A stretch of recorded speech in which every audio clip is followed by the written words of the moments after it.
આ અવોઇડની આખી ફેમિલી છે. જો હું તમને બતાવું, એમાં અવોઇડ છે, પછી ફિનિશ છે, આ શબ્દો યાદ રાખજો, પછી એન્જોય છે, પછી માઇન્ડ છે, પછી કીપ છે.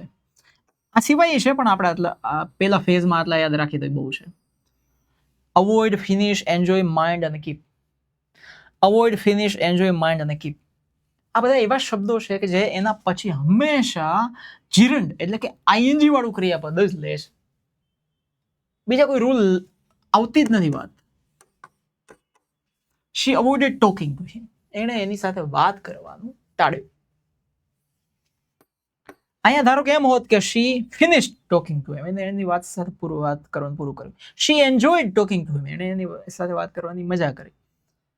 શી કેપ્ટ ટોકિંગ ટુ હિમ, એની સાથે વાત કરતી જ રહી. બરાબર, આ બધા નિયમો. હવે એની સામે એનાથી ઉલટું છે. ડિસાઇડ જે છે એ હંમેશા ટુ વાળા ક્રિયાપદને જ લેશે.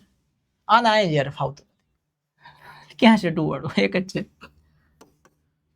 ડિસાઇડ છે એ ટુ વાળા ક્રિયાપદ જ લેશે. She decided to start. એની સાથે એના અમુક ભાઈઓ બહેનો છે, જેમ કે she decide, she wanted, she hoped, she promised, she planned. આ બધા એવા છે કે એના પછી હંમેશા 2+V1 આ જ ક્રિયાપદને લે છે અને એની સાથે જ ફાવે છે. He decided to start a new business. નવો બિઝનેસ શરૂ કરવાનું સ્ટાર્ટ કર્યું. He wanted to start. એને ઈચ્છા છે શરૂ કરવાની. He hoped to start. એને આશા છે કે શરૂ કરશે. He promised. એને પ્રોમિસ આપી કે હું શરૂ કરીશ. He planned. એને પ્લાન કર્યો કે બિઝનેસ શરૂ કરશે. બધામાં ટુ ક્રિયાપદ જ ફોલો થશે.